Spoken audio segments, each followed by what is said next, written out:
Licenciada, buenas tardes.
Buenas tardes, jóvenes. Sí, Buenas tardes. mi Jarlet Arriaga. Usted pidió la palabra. Licenciada, buenas tardes. Sí, disculpe, licenciada, es que fíjese que el día jueves usted realizó el examen extemporáneo, Sí, 3 compañeras examinaron. pero yo tuve un inconveniente. Realmente fue por el tráfico, que ese día estaba bastante complicado, entonces llegué como 40 minutos tarde, Pero pero terminamos el tengo examen entendido como a que las como 6. no... Terminamos el examen como a las 6. Ahí deben estar las compañeras. No sé si hay alguna en su sección. Había una de la F, otra de la H. No, solo de la F y de la A Sí, nada más. fíjese, Entonces, ellas sí licenciada, pudieron llegar. que Y Álvaro Gutiérrez, me imagino que es por lo mismo. El Fíjese problema no que es mío, yo llegué jóvenes. y ya Yo no había les di nadie la en la clase. oportunidad. Yo les di la ¿Perdón? oportunidad. Si yo no hubiera realizado el examen, pero ahí tengo las pruebas.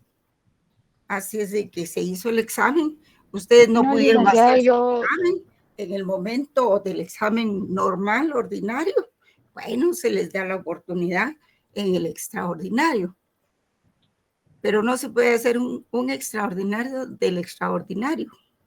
Buenas noches, Porque licenciada. ya quien sabe su responsabilidad. Licenciada, No, disculpe, es que realmente son cosas que se salen del alcance de uno. La verdad es de que yo salí temprano del trabajo para poder llegar a tiempo al examen, pero pues el tráfico estaba terrible, ¿verdad? No es que yo no haya yo querido sé llegar que a el tráfico tiempo estaba y de hecho terrible, llegué. porque yo también lo sufrí.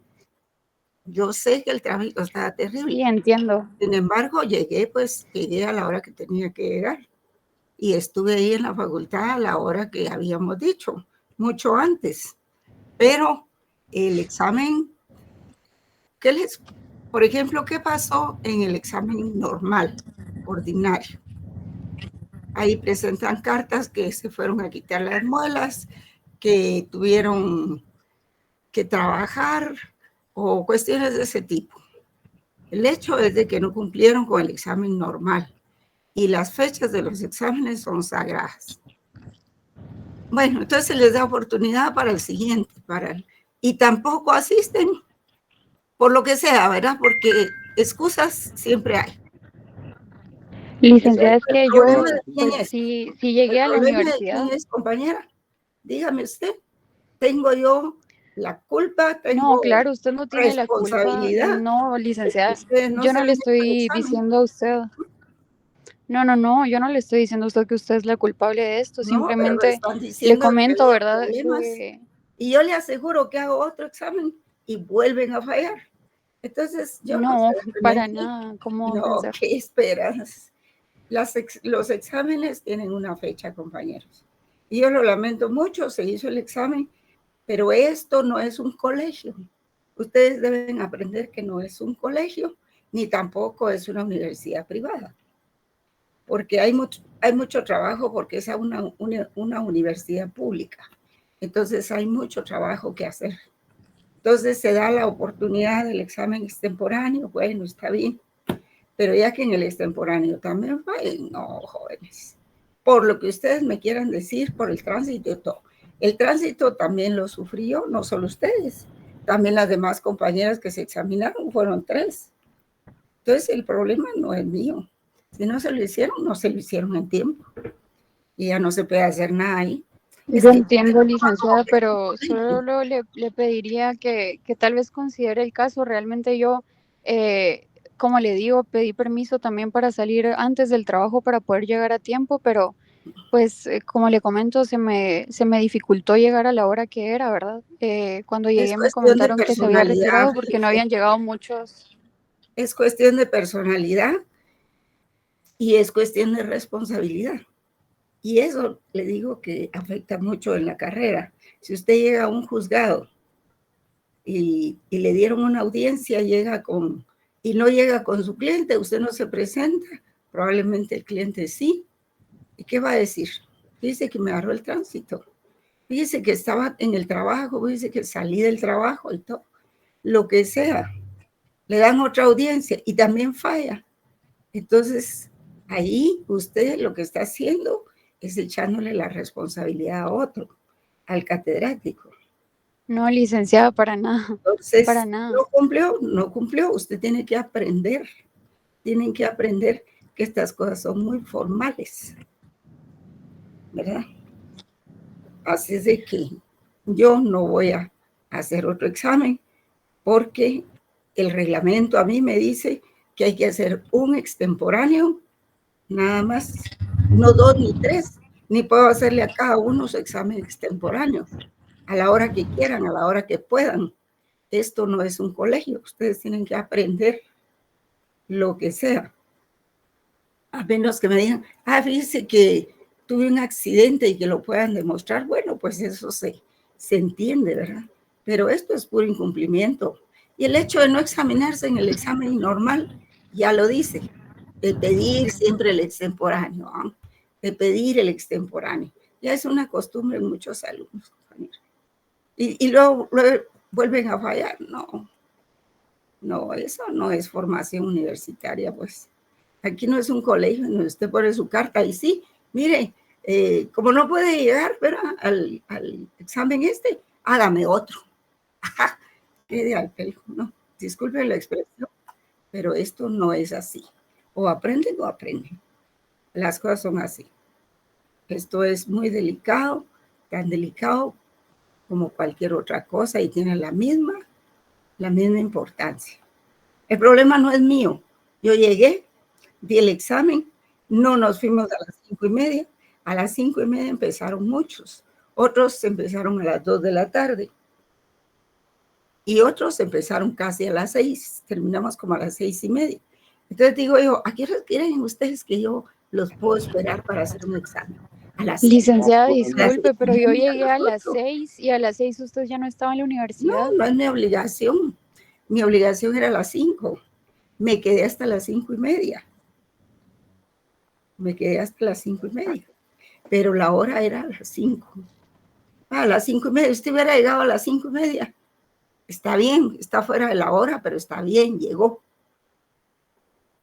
Incluso una compañera llegó a las 6 menos cuarto. Y usted dice que yo a las 6 ya no estaba. Y yo me fui a la coordinación a avisar cómo estaba la situación de los alumnos. Todavía me fui a la coordinación, estuve ahí hasta como a las 7. Y bueno, no llegaron. Y eso, ustedes saben que eso les afecta. Licenciada, buenas noches. Una consulta. Sí, Álvaro. Fíjese que yo tengo el mismo problema de la compañera. Ajá. Yo le voy a comentar. Estamos perdiendo tiempo de la clase, yo tengo que dar clase. Yo le entiendo, licenciada. Fíjese que yo fui el lunes 28 a dejar mi carta y la fui a dejar a coordinación y todo. Llegué el 31, pero yo llegué a las 6. Le voy a decir que habían 6 compañeros o 7 compañeros en clase. Pues sí, yo suspendí las clases porque como a las 6 menos cuarto. A las 6 menos cuarto de una compañera, será cuestión de relojes. Y yo fui a coordinación. Si quiere puede preguntar en coordinación, no le van a mentir. Yo llegué a coordinación a las 6 en punto y fui a preguntar por usted. Compañero, esa era la hora en que se había dicho la hora del examen. Yo la verdad, discúlpeme, licenciada, pero yo no sabía la hora que era el examen. Pues no usted la tiene que saber. Usted la tiene que saber y si no, preguntarlo en coordinación. Yo fui a coordinación, como le digo, a las 6 y me dijo que usted ya se había retirado. Bueno, entonces asumí que ya no iba a regresar ese día. Ayer fui a preguntar cuándo se iba a hacer el examen porque ignoraba la fecha del examen. ¿Y por qué la ignoraba? Porque no preguntó oportunamente. Usted tenía que preguntar el día que hizo el examen, que presentó su nota. Licenciada, correcto, pero a veces coordinación dice, nosotros solo estamos autorizados en recibir las cartas, más no decir fechas porque no sabemos cuándo las no puedo creer eso. No, uno le deja dicho a la secretaria, mire, dígales a los alumnos. Mire cómo le digo. Además, yo lo dije en las secciones, compañero. En cada sección lo dije. Y ahí están de testigo los compañeros. Yo dije que el examen se celebraba el jueves a las 5 de la tarde. Yo llegué a las 6. En el salón 212. Bueno, no pudimos el salón 212 nos fuimos a la sección A y a la sección F. Ahí vimos que mientras que se ubicaban los alumnos, ¿cuántos habían? Como usted dijo en el momento, digamos, es falta de seriedad de uno, pero en realidad Sí. yo la semana dos del veces. 20, perdón. Mire, compañeros, yo tengo que dar clase. Es incorrecto que estemos utilizando este espacio para Correcto, pero entonces cosas nos podría dar personales. unos 5 o 10 minutos después de clases para Si hablar con se lo nosotros. di ahorita, no le voy a dar porque para eso estamos Pero hablando. me está cortando en el momento. Yo la verdad... Pero yo tengo que dar clase, compañero. ¿Qué quiere? ¿Que sacrifique a todo el grupo? No, yo sé Para que no, tratar pues, esto pero... que usted ya sabe suficientemente. Lo sabe suficientemente que el que falló fue usted. Entonces, pues, seguir no es con que uno esto. haya fallado directamente, pues. No, pues no llegó a su examen. Eso es todo. Yo fui a preguntar todavía ayer, digamos, salí Ay, más mire, no temprano a digamos preguntarle dimes por y la hora. diretes. No llegaron a la hora y eso es todo. Eso fue lo que pasó. Se nos está afectando el Licenciada, grupo. no fue tanto Va, tiempo compañeros, yo voy a tampoco. dar clase, disculpen. Lo que ustedes quieran, Tiempo. eso lo hubieran planteado antes, cuando presentaron su solicitud, tuvieron tiempo de presentar su solicitud, de hacerla, tuvieron tiempo de ir a conseguir constancias, tuvieron tiempo de llevarla a la coordinación y el día del examen, que es lo más importante, no llegan. Pero disculpe, pero ¿en dónde publicó la fecha del extemporáneo? No se publica, se dice en clase. Se dice en clase. Bueno, si no me dejan clase, yo me disculpo con todos los demás, ¿no? Porque es un tema que tenemos que desarrollar. Yo no le puedo dar más tiempo a esto. Y lo hice de entrada. Lo hice de entrada precisamente para poder indicarles que no hay otro examen extemporáneo. Y si ustedes quieren, se van a la junta directiva y lo reportan. Y yo voy a decir que ahí no se presentaron. Simplemente se hizo el examen. Ahí hay 3 compañeras que lo hicieron. Y lo hicieron después de las 5. Solo una lo hizo como a las 2:30. Entonces el malo es el catedrático. Ustedes no. Ustedes no. No es la cosa de excusarse o decir uno que el catedrático es el malo, sino que se le está pidiendo un favor. Disculpe, licenciada, por el tono. Ya pero me lo pidieron y yo les dije que estaba bien. Sí, pero en su momento. Y no vuelven a llegar. Yo no puedo estar llegando a la facultad para ir a ver cómo les hago su examen extemporáneo a cada uno de ustedes. Ustedes están grandes, son estudiantes. Lo que pasa es que están acostumbrados a que hay muchos profesores que hacen lo que ustedes dicen, pues. Pero es una profesora titular que me he ganado a título. No, y se lo entiendo. Se lo entiendo en ese momento, se lo entiendo. Pero cumplo las reglas, pues. Cumplo las reglas. Y si el manual de evaluación dice que se tiene que hacer un examen extemporáneo, pues fijo la fecha y lo hacemos. Pero ya si el estudiante no se presentó, pues es su problema, ¿verdad? Por lo que sea. Porque así como ustedes sufrieron el tránsito, también todos nosotros, todos lo sufrimos. La cuestión es tomar uno sus precauciones, sus previsiones si tiene un examen.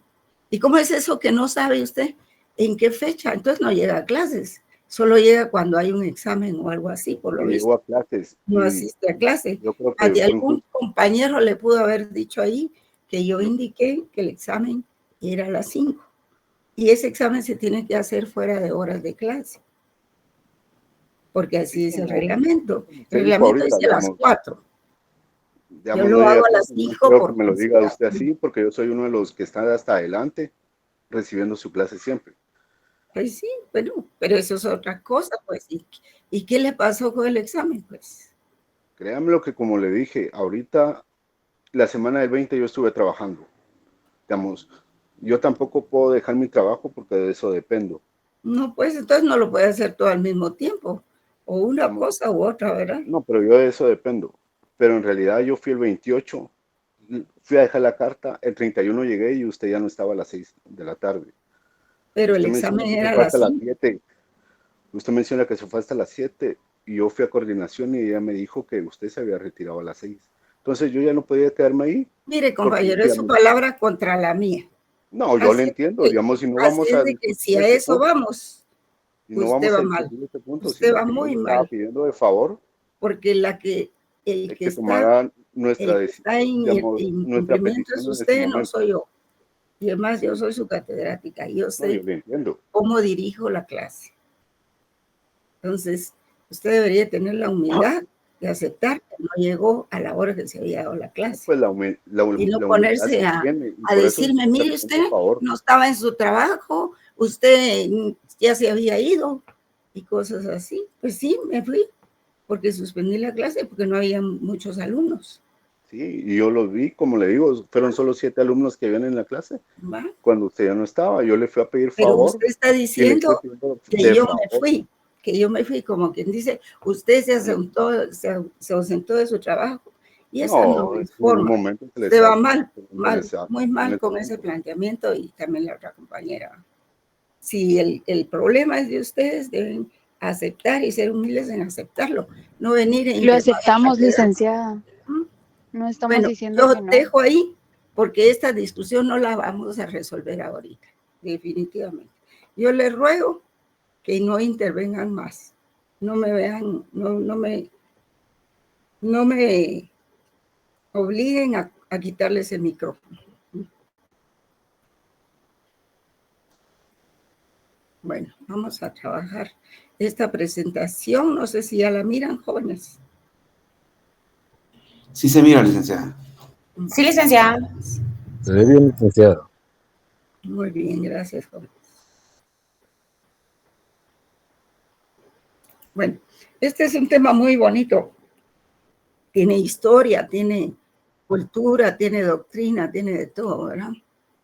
Y es un tema, pues, mañana vamos a hablar de los temas del examen final, ¿verdad? Y hoy, después de la clase de hoy, les voy a publicar el listado de calificaciones. Así es de que, listos, ¿verdad? Entonces, vamos a hablar un poco sobre el territorio estatal y en el derecho internacional, ¿verdad? Hay cuestiones aquí de geopolítica, ¿verdad? De geopolítica clásica. Y por lo menos, no sé si en esta clase se desarrolló el trabajo sobre los tratados de Westfalia. No sé si fue en esta clase o fue en otra sección. En todo caso, pues el Tratado de Westfalia lo que señalaba y el objeto propio de los tratados de Westfalia era para establecer precisamente cuáles eran los territorios de cada quien, de cada comunidad, de cada pueblo, de cada reino, ¿verdad? Y entonces era necesario fijar pues el territorio de los estados-nación que para entonces existían, porque no habían fronteras nacionales y había que cuidar un territorio, pues habría que cuidar la integridad de los territorios de los estados. Había muchas guerras intestinas ¿cómo se llama? En la parte de Europa sobre todo. Entonces, por ese motivo, y en caso de que se produjeran cambios fundamentales de circunstancias, es que en esa época se firmó el Tratado de Westfalia. Y se firmó y luego se firmó la Convención de Viena sobre fronteras. Después, en 1978, se firma un tratado sobre el derecho de sucesión de los estados. Y ahí es donde arranca el artículo, 12, que habla precisamente un poco pero vamos a tratar en este tema el uti possidetis, ¿verdad? Entonces son más o menos 3 disposiciones, el Tratado de Westfalia y el Tratado sobre la integridad territorial a partir de los límites establecidos y si a alguno le correspondió, le tocó contestar esa pregunta sobre si se puede aplicar el rebus sic stantibus cuando se trata de derechos de tratados sobre fronteras, pues la respuesta era que es falso, ¿no? Negativa, porque no se puede. Entonces,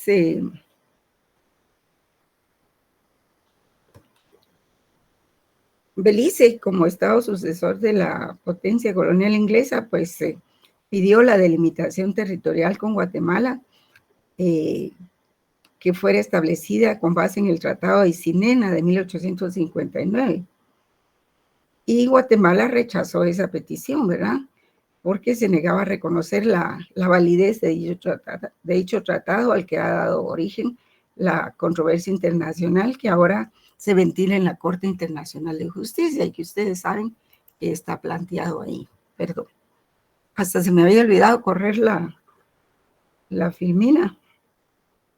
El doctor Villagrán Kramer dice que el derecho a los tratados, que en esta normativa busca principalmente dar estabilidad a las fronteras, pues incluso la misma ya se ha aplicado a aquellos estados que no han ratificado la Convención de 1978. Esto nos permite comprobar que todavía vivimos bajo la influencia del paradigma westfaliano, o sea, de los tratados de Westfalia, que privilegia la importancia del territorio sobre la población, a pesar de que desde que Naciones Unidas aprobó la Declaración Universal de los Derechos Humanos,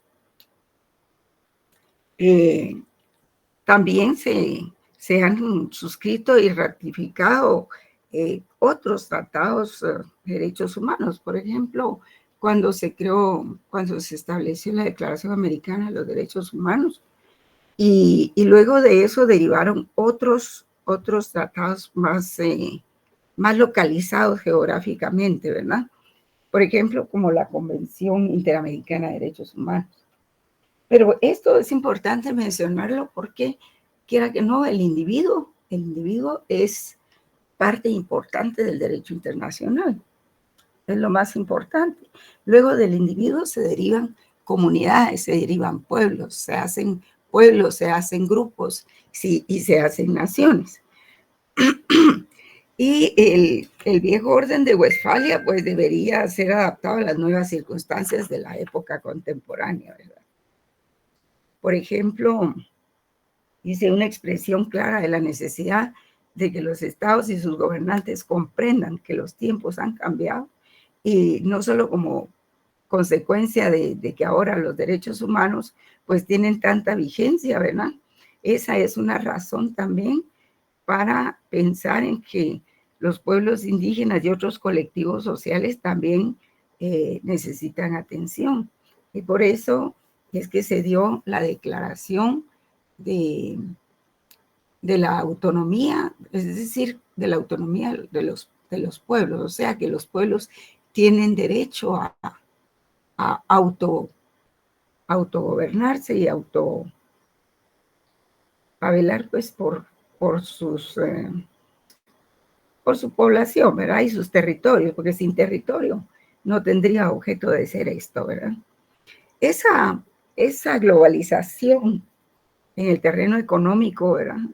Le sirvió a muchos pequeños países subdesarrollados estos de integración regional, ¿verdad? Que privilegian la importancia de la población sobre el territorio. Porque en cada territorio pues hay población y hay que atender a esa población. Entonces, esos acuerdos supranacionales permitieron un desarrollo que permitió el aumento del bienestar de las poblaciones nacionales de los países miembros, incluso aquellos en los que se prevalecía el subdesarrollo a todo nivel. Tuvieron oportunidad de progresar y de sacar a esas poblaciones de la pobreza.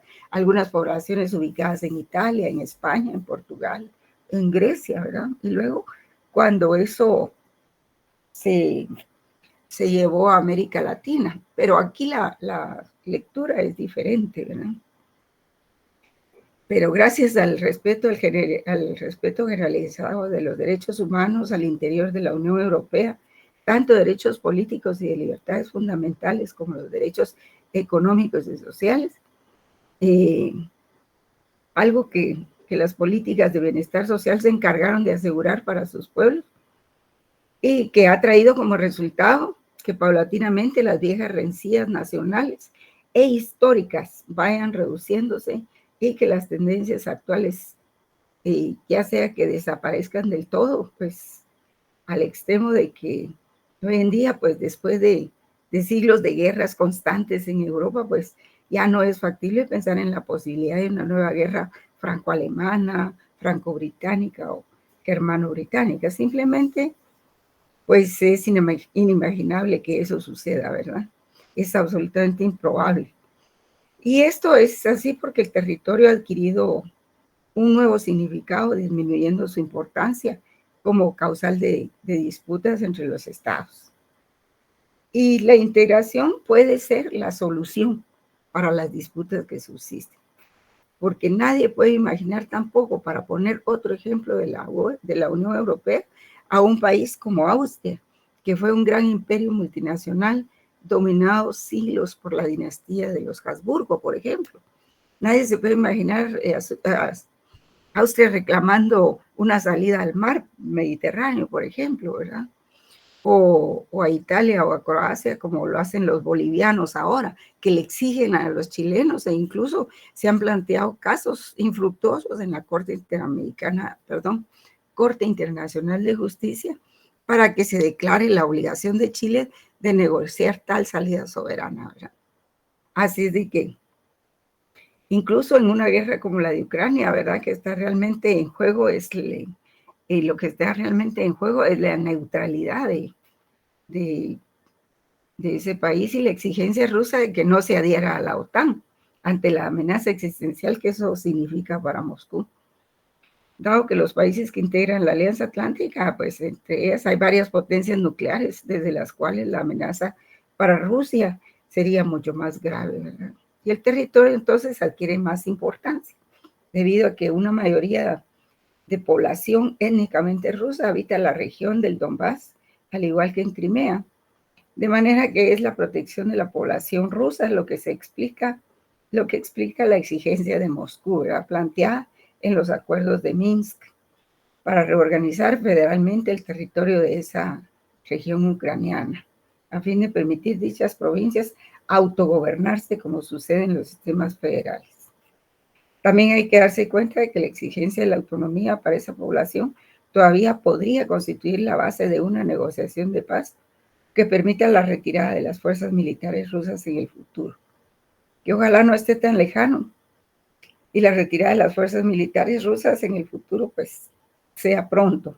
Y pasando también al caso de Belice, más que territorio terrestre, lo primordial es el marítimo y la nueva frontera marítima que puede demarcar la Corte Internacional de Justicia, que estamos a la espera de ver qué es lo que se resuelve, ¿verdad? Probablemente le den a Guatemala algunos de los callos que tiene ahí Belice, que no es lo que se espera, ¿verdad? Pero no es una corte internacional. Y además dice, esto que les estoy dando, estos datos son del doctor Padilla. Además, debemos recordar que el Estado de Belice, involucrado tanto en el proceso de integración centroamericana como el CARICOM, su futuro es profundizar la integración de ambos procesos regionales. Y se trata de un estado demasiado pequeño y con muy poca población como para tener un futuro viable afuera de ellos. Y por ahora son procesos solamente de regionalización, pero que en un futuro también podría esperarse que se puedan convertir en verdaderos procesos de integración como el de la Unión Europea. Sí, siempre se ha dicho de que Centroamérica y el Caribe, si nos uniéramos realmente, pero si nos uniéramos políticamente, podríamos tener mayor acceso a los mercados de todo el país, tendríamos mayor injerencia que así como estamos en 5 estaditos pequeños que no cuentan casi en nada a nivel internacional.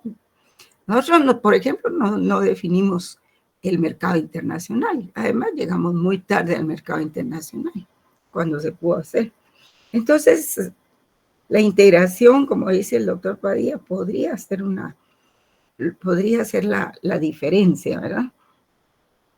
Entonces, veamos, por supuesto que los territorios de los pueblos originarios es una concepción geocultural, ¿verdad? Porque está unida a la tierra. Es de gran importancia en lo que concierne al territorio del Estado, en el marco de las fronteras nacionales de cada Estado, todo aquello que tiene que ver con los territorios que están en posesión de colectivos sociales, ya sean estos minoritarios o mayoritarios, pero que se diferencian cultural y lingüísticamente de los grupos que ostentan el poder político y económico en aquellos países que han sufrido los procesos de colonización de los estados europeos. Debe distinguirse el territorio del territorio entendido geopolíticamente, es decir, que se encuentra demarcado por fronteras nacionales. De modo que, como ocurre en el caso de Guatemala, las comunidades de pueblos originarios mayas especialmente suelen ocupar, especialmente, por ejemplo, cuando hay pues nacionalidades mayoritarias, suelen encontrarse formando parte de lo que es un Estado-nación, al estilo de los de Westfalia, ¿verdad? Y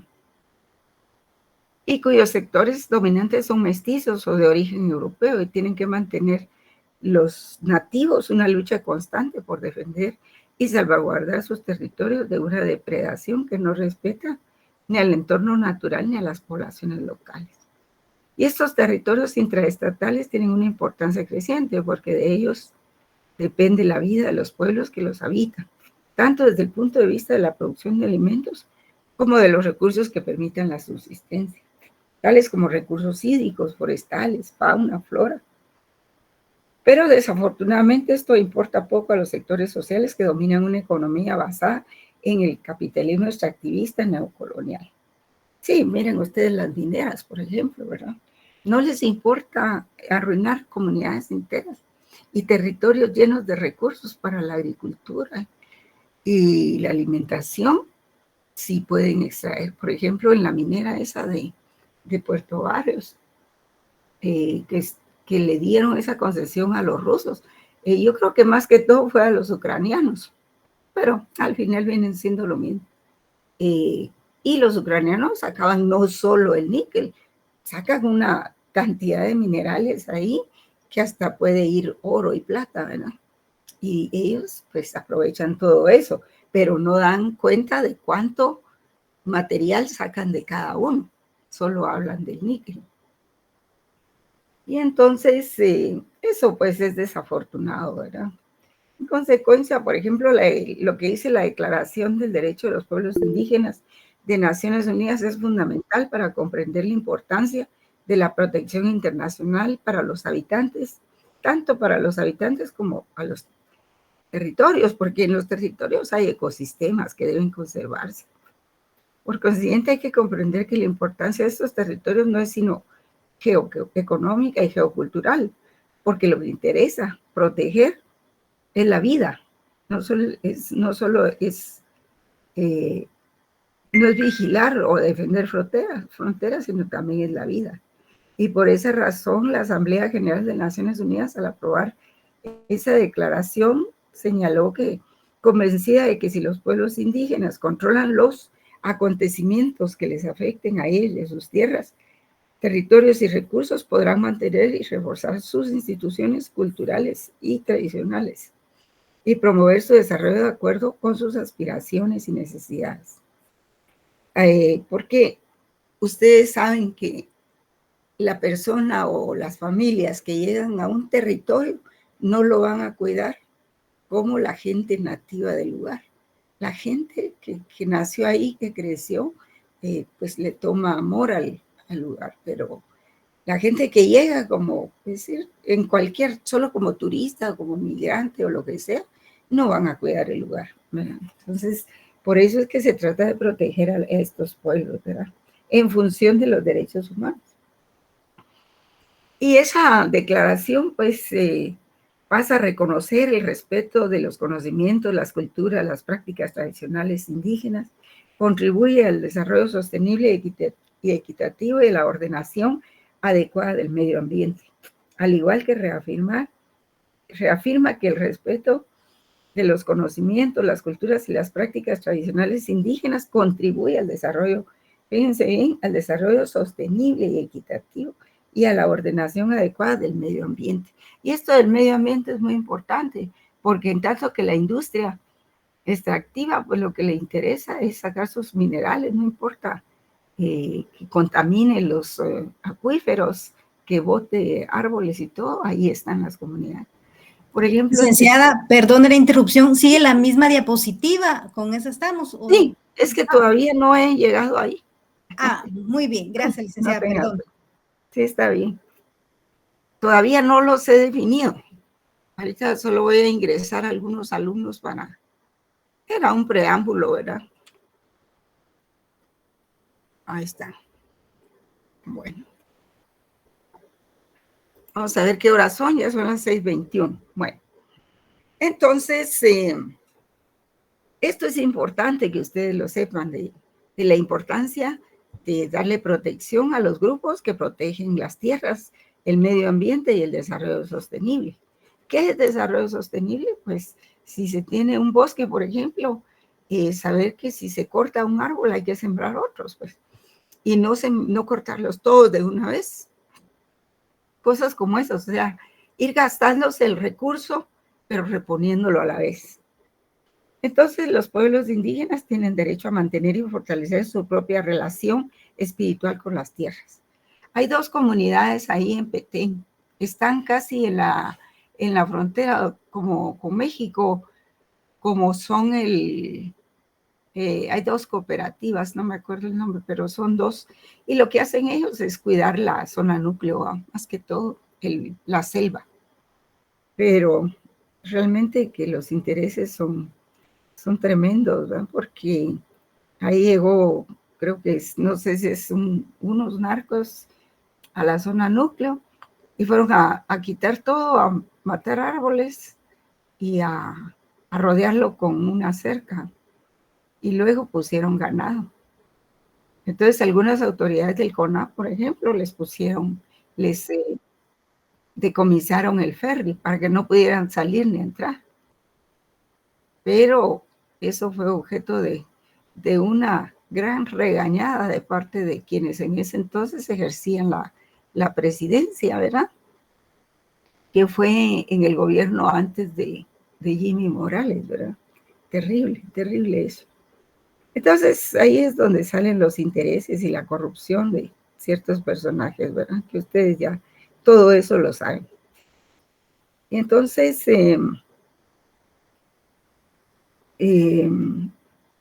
vamos a continuar con esos temas. Pues hay que tener presente esa visión geopolítica del territorio nacional de un Estado que debe diferenciarse de la visión geocultural que tienen los pueblos originarios.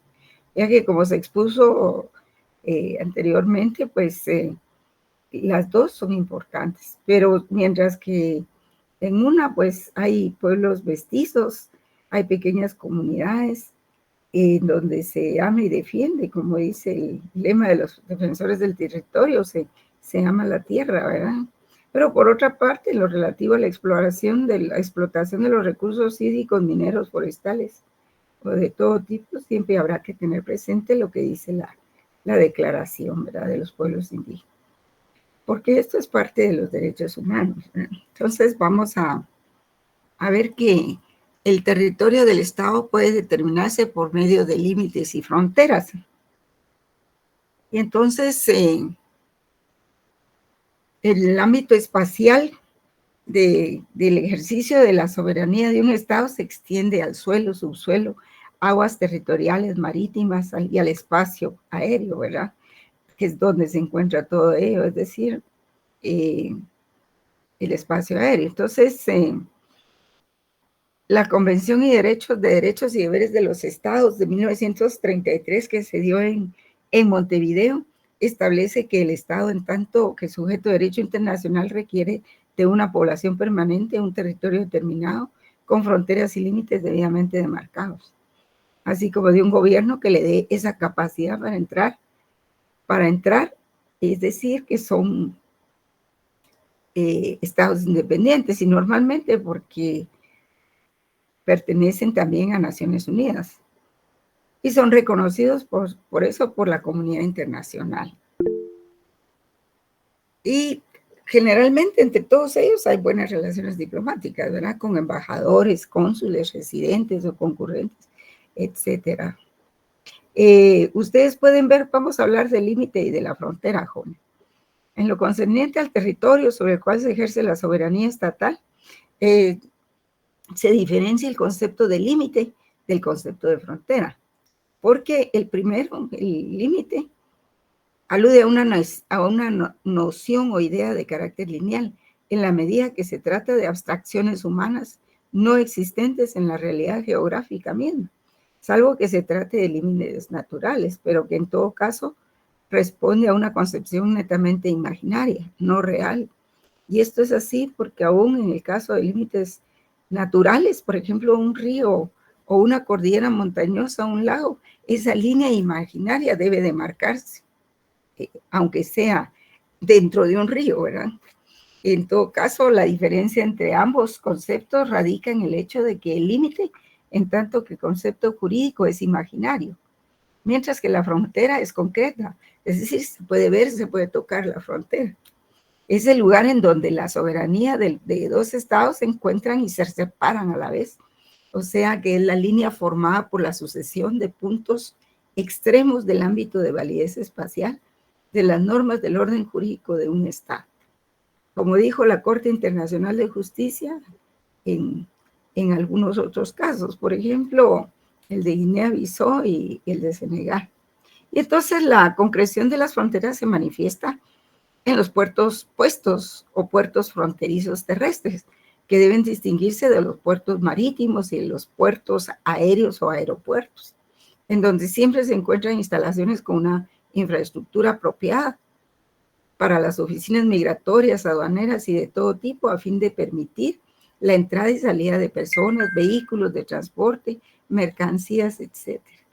Y no obstante, el concepto de puerto fronterizo debe distinguirse de la zona de adyacencia, que se extiende a todo lo largo de los límites fronterizos, una vez que estos han sido debidamente demarcados con mojones, mallas metálicas o con cualquier otra cosa, ¿no? Incluso con esos intentos de impedir la movilidad humana, como el muro puesto por Estados Unidos, ¿verdad? A lo largo de la frontera con México. Entonces la demarcación de fronteras no debe llegar a esos extremos absurdos, ¿verdad? Pero bueno, eso es lo que hay. Y entonces esa es la diferencia entre límite y frontera, ¿verdad? El doctor Carlos Larios, en su libro, y en las páginas pueden anotarlo ahí, 165, 166, dice que los límites pueden clasificarse, y aquí lo tengo en la filmina, ¿verdad? En naturales, que son los orográficos, o sea, los que están en las montañas, las cadenas de montañas y todo eso. Los fluviales, que están en los ríos, en los lagos, y los marítimos, que están en el mar, ¿verdad? Y también hay artificiales, pero los artificiales son de carácter geométrico o astronómicos, como las coordenadas geográficas, por ejemplo. Y los límites fluviales, como los ríos, por ejemplo, en Guatemala, como el Usumacinta, el Suchate, entre Guatemala y México, o el río de La Paz, con El Salvador, son más fáciles de demarcar que los orográficos, como la cordillera, por ejemplo, de los Andes, entre Chile y Argentina. Ese es un límite orográfico. O el Karakoram y el Himalaya, entre China y Pakistán, China y la India. Pakistán y la India, los Pirineos en Francia y España, o la Sierra del Merendón entre Guatemala y Honduras. Lacustres, como la zona de los Grandes Lagos en África, o entre Estados Unidos y Canadá, o bien en Guatemala y El Salvador. Ustedes, algunos habrán conocido la laguna de Huija, que está cabal entre Guatemala y El Salvador, y por supuesto los límites marítimos, que siempre requieren de la geometría utilizada para establecer latitudes y longitudes planetarias. Hay que tener presente además que los límites orográficos que se dan en las cordilleras montañosas, hay 3 criterios para fijarlos. la línea al pie de las montañas, de modo que toda la cordillera pertenece a un país, la línea que pasa por las cumbres más altas de los Andes, la línea imaginaria en donde se divorcian las aguas en los Pirineos, que no siempre es el punto más alto. Y en cuanto a los ríos, cuando no son navegables, se suele tomar la línea media del cauce, pero si lo son, se utiliza el canal más profundo para navegar, ¿verdad? Y se le llama Talwef. Y en los límites lacustres se suele tomar la línea media del lago, generalmente. Entonces, en estos conceptos, en todo caso, la diferencia en estos conceptos radica en que el límite, como lo habíamos dicho, es una línea imaginaria, ¿verdad? En cambio, la frontera es concreta. Se puede ver y se puede tocar. Precisamente por no tener demarcados los límites de nuestra frontera con Belice, esa línea imaginaria entre el río Hondo y el río Sartún, los límites fluviales naturales que se encuentran al norte y al sur geográficos, y debido a la controversia territorial que actualmente se dirime en La Haya, la Cancillería guatemalteca decidió referirse a una zona de adyacencia entre los dos países, en lugar de utilizar el concepto de frontera. Entonces, en los noticieros ustedes van a oír generalmente la zona de adyacencia, ¿verdad? Pero como no está definido todavía, no se puede hablar de la frontera entre Guatemala y Belice. Puede haber también límites por trenes de alta velocidad o por aviones, ¿verdad? Puede que se dé, pero son muy raros los casos, ¿verdad? Y entonces lo que se busca es que el viejo orden territorial de Westfalia termine por desaparecer, ¿verdad? Y que en lugar de eso surja la integración regional y se ponga fin a los conflictos armados entre las naciones, ¿verdad? Apostándole a la seguridad colectiva y a la reforma de la Carta de las Naciones Unidas, eliminando el derecho de veto. Entonces ahí ya vimos lo que es la diferencia entre límites, fronteras y cada uno de ellos. Entonces viene la figura de la doctrina del uti possidetis, que distingue dos formas de uti possidetis. El uti possidetis iuris, o sea, de derecho, o sea, que proviene de una ley, y el uti possidetis de facto, que proviene de una costumbre. El primero es entendido como el dominio soberano de los nuevos estados americanos que obtuvieron su independencia de España durante el siglo XIX. De manera que se trata de la sucesión territorial que tiene un estado que ha tenido la condición de colonia, como fue el caso de Guatemala respecto de España. Se trata de la sucesión en los títulos jurídicos del dueño anterior, por así decirlo, como ocurre con las herencias y sucesiones en el derecho civil. Y la diferencia entre ambos adquieren mayor claridad si tomamos en cuenta de que la corona española no aceptaba que dentro de sus colonias hubiera un res nullius. ¿Ustedes saben lo que es res nullius, jóvenes? No lo saben. Qué bárbaro. ¿Qué cosa, licenciada? Res nullius. Res nullus. Res nullius. Un abogado tiene que saber todo eso. ¿Saben qué quiere decir eso? Tierra de nadie, abiertas a la dominación por otros poderes europeos. Entonces se trata de la sucesión de los títulos jurídicos del dueño anterior, por así decirlo, era como ocurre con las herencias y sucesiones en el derecho civil, y la diferencia entre ambos adquiere mayor claridad si tomamos en cuenta de que la corona española, estoy repitiendo, no aceptaba que dentro de sus colonias hubiera res nullius, o sea, que se dieran tierras de nadie. Es decir, que todo debía tener dueño, en otras palabras. De modo que al terminar las guerras de independencia en el siglo XIX, el uti possidetis iuris fue propuesto por el mismo Simón Bolívar para solucionar las dificultades que podían haber en cuanto a las jurisdicciones, fuesen estas de los virreinatos, como el de Nueva España en México, como el de Nueva Granada en Colombia, o en Perú, Lima, y el del Río La Plata en Buenos Aires, o de las capitanías generales de Cuba, Santo Domingo, Puerto Rico, Venezuela, Yucatán y Chile, de modo que esas excolonias españolas ya emancipadas conservasen las mismas delimitaciones de las posesiones del Imperio Español.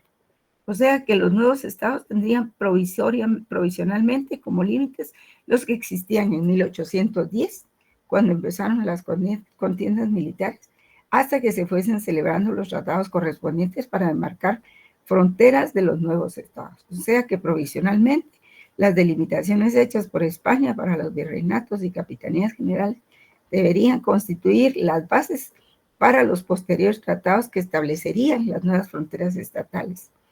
Como veremos en lo concerniente a la demarcación que se le pidió a un tribunal arbitral en el caso de la frontera con Honduras, ¿verdad? O sea que todas las sucesiones en materia de soberanía territorial se dieron en el marco del derecho colonial y por eso su origen es conforme a derecho y es el uti possidetis juris. Sin embargo, mientras los tratados se celebraban, se mantuvo una situación de hecho, de modo que el uti possidetis de facto es el dominio que se ejerce de hecho sobre un territorio que antes perteneció a la potencia colonial, mientras se delimitan los territorios y se suscriben los tratados correspondientes. Y este fue el criterio adoptado para la Constitución de la República Federal de Centroamérica en la sucesión de España, porque esa fue la primera constitución en Centroamérica para los países centroamericanos. Lo que pasa es que después eso se desintegró por los intereses económicos, como siempre, ¿verdad? Entonces, este fue el criterio adoptado para la Constitución de la República Federal de Centroamérica en la sucesión de España. Pero los tratados con México, El Salvador y Honduras, en el caso guatemalteco, se hicieron esperar y en lo que concierne a Belice, aunque Guatemala pretende conservar el territorio heredado de España, exceptuando lo que la misma potencia colonial le concedió a Gran Bretaña, ¿verdad?, durante el siglo XVIII, alegando que se trata de un derecho originario en el uti possidetis juris. Es evidente que la soberanía en ese territorio, cuya delimitación, no demarcación, se hizo en el Tratado de 1859, la han ejercido primero los británicos y después los propios beliceños. Entonces se trata de un uti possidetis de facto, el de ellos. El de nosotros es el uti possidetis de juris, o sea, de derecho. Por eso es de que, bueno, ahí lo dice en la Filmina, ¿verdad? En el derecho romano era aplicado un interdicto que se seguía ante el pretor y se concebía en sentencia al que estaba en posesión de bienes inmuebles, pero eso es en la antigua Roma y toda Europa, ¿verdad? Para que fuera procedente la posesión a la fecha del litigio debía ser legítima y no conseguida por violencia, ni clandestinamente o mediante una concesión precaria de la voluntad del adversario. Aquí vamos a ver esto. Vamos a ver. Colombia, México y Centroamérica en sus constituciones se basan en los documentos españoles reales y ese es el uti possidetis juris. Entonces, como pueden ver ustedes aquí, voy a ver si puedo.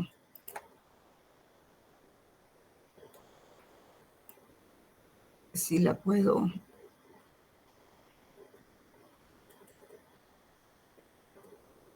Bueno, no puedo.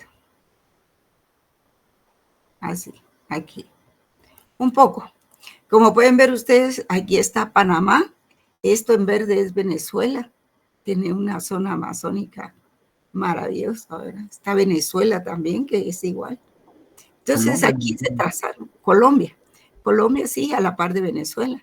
Está Panamá, está el Ecuador y está el Perú aquí. Y aquí está Brasil. Pero el sueño, por ejemplo, de Simón Bolívar era Ecuador, Colombia y Venezuela. Y no se decía Panamá porque Panamá era parte de Colombia, pero como los estadounidenses necesitaban construir aquí el canal de Panamá, entonces instigaron a los panameños para que se independizara de Colombia. Entonces era más fácil trabajar con los panameños que con toda Colombia. Entonces se corta, se independiza Panamá, construyen el canal y se independiza de Colombia. Pero la gran Colombia de que hablaba Simón Bolívar era Venezuela, Colombia y Ecuador. Y Perú, después se integró de último, pero fue por querer pelear el territorio de Perú que cae Simón Bolívar, ¿verdad? Aparte de que, pues, en ese tiempo la tuberculosis era tremenda, ¿sí? Era la causa de muerte más frecuente. Entonces, en el momento de la independencia se creó una norma. Es que aquí adelante decía, Colombia, México y Centroamérica en sus constituciones se basan en los documentos españoles reales, que en el momento de la independencia se creó una norma jurídica de carácter constitucional referente al territorio, de acuerdo con la cual los estados americanos que surgían a la vida independiente proclamaban sus respectivas jurisdicciones sobre territorios que habían sido demarcados política y administrativamente por el rey de España. Y a esa norma coetánea con el nacimiento de las nuevas repúblicas se les aplicó la designación latina de uti possidetis, porque está fundada en la posesión. Aquí está la página del libro del doctor Carlos Larios, de donde lo obtuve, página 127, Larios 8. Entonces, con base en ese principio de uti possidetis, es que no existen en América territorios res nullius, o sea, que territorios que no son de nadie, ¿verdad? Y aunque modernamente la titulación supletoria, que se utiliza mucho en notariado para legalizar, digamos, a los propietarios con que no tienen títulos sobre un determinado terreno o algo así, sigue utilizándose, y esa es una herencia del uti possidetis, ¿verdad?, del derecho colonial. Entonces, Colombia y Venezuela se comprometieron a un tratado de límites que tenían en la fecha de la Capitanía General de Venezuela y el Virreinato de la Nueva Granada en Colombia. Estas pretensiones, pero se rechazaron las mismas en Ecuador, basadas en el uti possidetis iure sobre los territorios de Pasto y el Cauca. El Cauca, jóvenes, no sé si alguien ha tenido la oportunidad de viajar a Colombia. Lástima que el problema de los narcos y todo eso, pero este país es muy rico en recursos. Y el Valle del Cauca es, pero, una bendición verdaderamente, donde se reúnen todos los recursos que ustedes se puedan imaginar. Agua, tierra honrada, árboles, todo eso, ¿verdad? Y están los territorios de pasto también, ¿verdad? Que esos son más secos. Y entonces, priorizando la Ley de Ordenamiento Territorial de la Gran Colombia de 1824. ¿Y cuál era la Gran Colombia? Pues era Colombia, lo que incluía Panamá, Venezuela y Ecuador, ¿verdad? Entonces, aquí está el otro libro, página 303, del doctor Alberto Molano. Vamos a ver entonces, aquí por ejemplo, estamos hablando de un límite que está entre un río. Creo que esta es Islandia, creo que es. Aquí está, aquí abajo. Aquí arriba no me acuerdo qué territorio es. Pero como pueden ver ustedes, el límite es una línea imaginaria. Es casi imaginaria, pues, porque aquí pues están las banderitas y el puesto de control y todo eso, ¿verdad? Pero pueden estar entre ríos también los límites. En el caso de Guatemala y su delimitación, su espacio terrestre. Vamos a ver. Sí ven la filmina, ¿verdad, jóvenes? Sí, licenciada. Va. Entonces, en México, por ejemplo, como sabemos, esa larga disputa territorial que Guatemala mantuvo con México después de la anexión a ese país inmediatamente después de la declaratoria de independencia en 1821, fue algo que la oligarquía colonial que gobernaba Guatemala buscó abiertamente para evitar que hubiera cambios en la estructura de ese mismo poder colonial, ¿verdad? Llevó a la pérdida del territorio de lo que hoy es el estado de Chiapas, que estaba por acá, ¿verdad? En el país vecino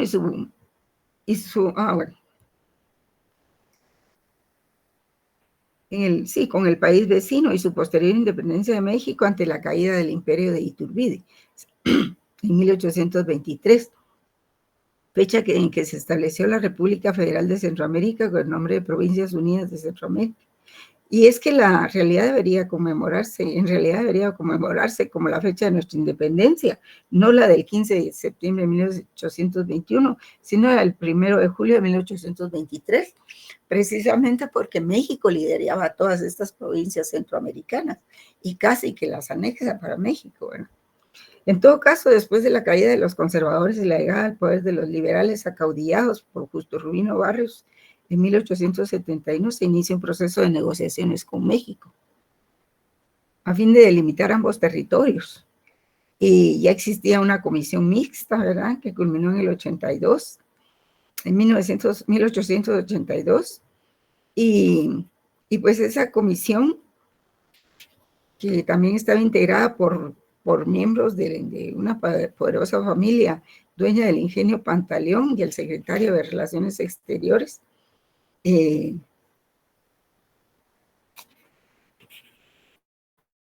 dejaron convenido, ¿verdad?, en dicho tratado, Barrios hace una cesión del territorio disputado del Soconusco, aparentemente porque esperaba recibir ayuda de México para su proyecto de llevar a cabo la Unión Centroamericana, imagínense ustedes, utilizando la fuerza militar, porque hay que recordar que Barrios fue muerto en combate el 2 de abril del 1885, en la batalla de Chalchuapa, en territorio salvadoreño. El Tratado de Límites dice que en su parte conducente la República de Guatemala, que esto es firmado por Barrios, renuncia para siempre a los derechos que juzga tener en el territorio del estado de Chiapas y su distrito de Soconusco, y en consecuencia considera dicho territorio como parte integrante de los Estados Unidos mexicanos. La República Mexicana aprecia debidamente la conducta de Guatemala y reconoce que son tan dignos como honrosos los fines que le han inspirado la anterior renuncia, declarando que en igualdad de circunstancias, haciendo esa declaración en igualdad de circunstancias. Entonces, los límites entre las dos naciones serían a perpetuidad, pues uno, la línea media del río Suchate, desde el punto situado en el mar, a 3 leguas de su desembocadura río arriba, por su canal más profundo, hasta el punto en que el mismo río corte el plano vertical que pasa de lo más alto del volcán de Tacaná y diste 25 metros del pilar más austral de la garita de Talquia. Digamos que esa parte la voy a omitir, ¿verdad? Hay toda una complicada mezcla de límites naturales, de ríos, sobre volcanes, coordenadas geográficas y cuyo mantenimiento en buena forma, sobre todo en Petén, en donde la línea fronteriza corre paralela a nuestra reserva de la biosfera maya. Yo realmente no sé qué piensen ustedes, ¿verdad? Pero aquí está la biosfera maya, hasta aquí, por aquí. Entonces, ¿cómo pudieron trazar una línea tan recta? Así. Creo que esos límites sí son muy, muy ideales, ¿verdad? Muy abstractos. Porque la verdad que aquí hay barrancos, hay montañas, hay bosques, hay ríos, hay de todo, como para trazar una línea así. Todavía este se entiende así, el que va para arriba. El de Belice es más realista. Pero esto, por ejemplo, esto. Y aquí se entiende más, porque está el río Usumacinta, que es el que marca más o menos el límite natural, ¿verdad? Y entonces, todo eso le da bastante trabajo a la Dirección General de Límites y Aguas Internacionales del MINEX, ¿verdad? Y perdimos el Soconusco por las grandes ilusiones geopolíticas, literalmente, del presidente Barrios, ¿verdad? Con El Salvador, pues ya casi vamos a terminar con esto. Con El Salvador, pues con nuestro suroriental vecino se hizo fácil en parte porque el UTI-Posidetes de facto estuvo funcionando bien desde tiempos de la colonia. En los años 30 se organizó una comisión binacional en que participaron 2 ingenieros, un guatemalteco y otro salvadoreño, contando con alguien neutral que sería como el tercero en discordia, para cuando no se pusieran de acuerdo, ¿verdad? Y de modo que el 9 de abril de 1938 se firmó el Tratado Salazar Morales, que tiene la particularidad de tener al lago Ouija como punto limítrofe, lo cual lo convierte en un cuerpo lacustre compartido entre los 2 países, al igual que el río de Paz, que funciona como límite natural hacia el Océano Pacífico. Entonces sería más o menos como aquí, miren, jóvenes. Aquí, creo que aquí, no, es aquí parece, donde está el lago Ouija, no sé exactamente, pero si alguien es de por ahí, ha de saber. Yo creo que es por acá, pero bueno. Que es un lugar que se llama Agua Blanca, y ahí está el lago, precisamente entre Guatemala y Honduras. Guatemala, perdón, y El Salvador. No obstante, hay que reconocer que el tratado también es resultado de los trabajos de las respectivas cancillerías en agosto de 1935 para delimitar las fronteras de ambos países mediante la creación de una comisión. Y se prepararon los mapas preliminares, se hicieron fotografías aéreas y se llevó un detallado reconocimiento en sitio. Entonces, con El Salvador nunca hubo problema en ese sentido. La frontera tradicionalmente reconocida por la costumbre fue decisiva, pero aquí se decidió por la costumbre. Fíjense que ahí sería Uyuti Posietis de facto. Fue decidida para evitar controversias de importancia. Y en las partes de ella en que los límites no estaban bien localizados, fueron consultados los títulos antiguos que amparaban la posesión del famoso Uti Posietis por uno y otro país para realizar la demarcación. En cuanto a Honduras, ya voy a finalizar, porque me llevé mucho tiempo discutiendo con los compañeros. Cuando las constantes luchas de liberales y conservadores al fin terminaron de disolver la República Federal Centroamericana en 1842, se comenzaron las negociaciones para delimitar una frontera con Honduras y fueron casi 100 años los que se necesitaron para ponerse de acuerdo.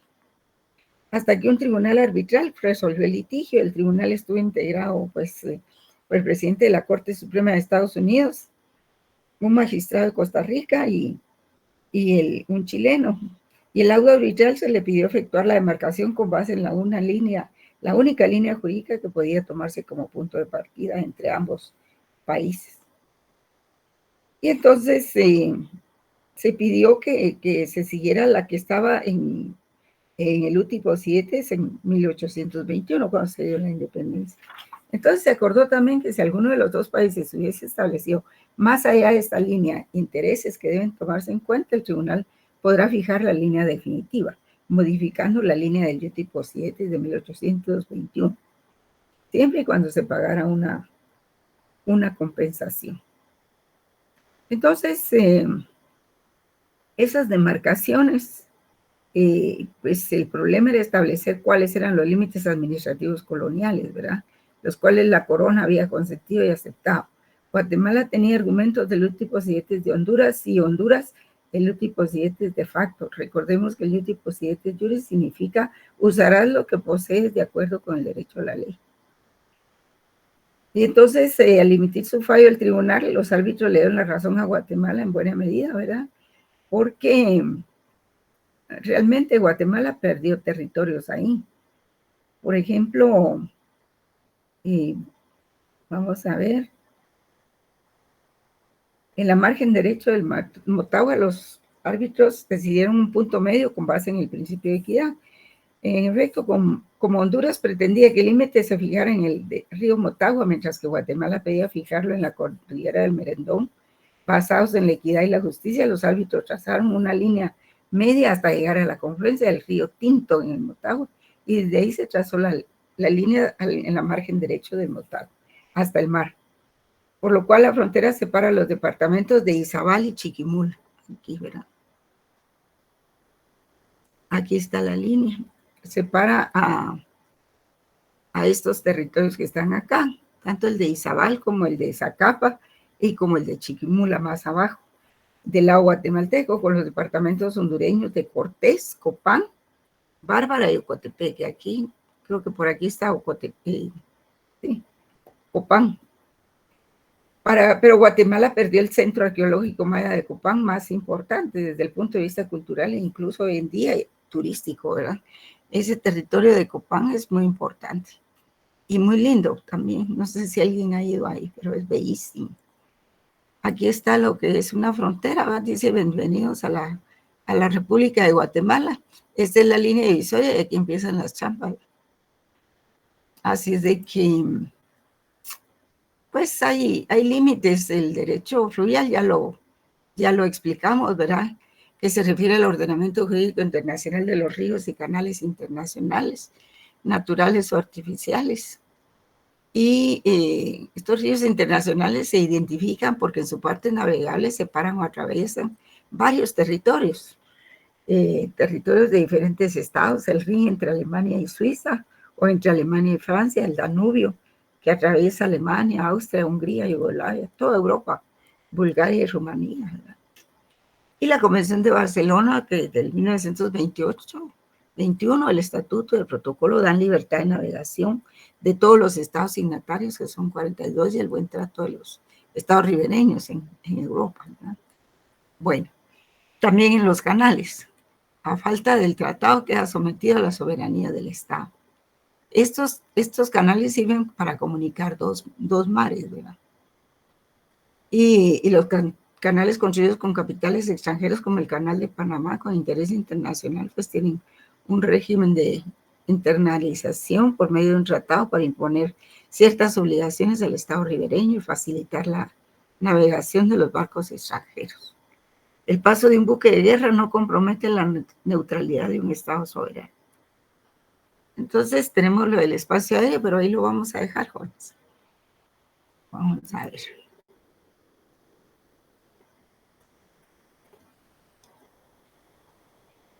Vamos a dejar ahí para no comprometer al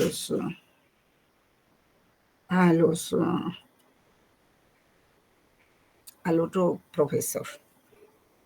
Bien, jóvenes, entonces yo creo que las clases van a finalizar ahorita en el viernes, ¿verdad?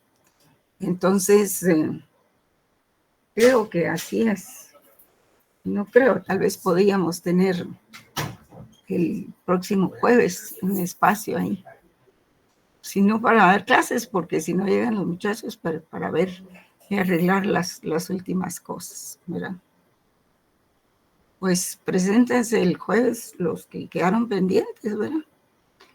Y ojalá que aprendan la lección de que sea lo que sea, pues hay que cumplir con ciertos compromisos. Bien, jóvenes, les voy a publicar sus calificaciones en un momento. Estén atentos, por favor. Licenciada. Licenciada. Ya se salió, creo yo. Ya se fue. Gracias, licenciada. Sí, joven. Sí, licenciada. Pero entonces sí dio chance para el otro jueves que lleguen los que no se examinaron. No. Ah, ok. Gracias, Lic. Así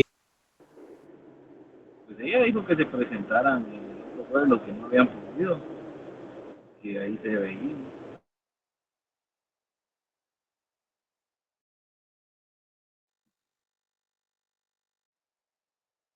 si no llegan el jueves, que vuelvan el otro mes.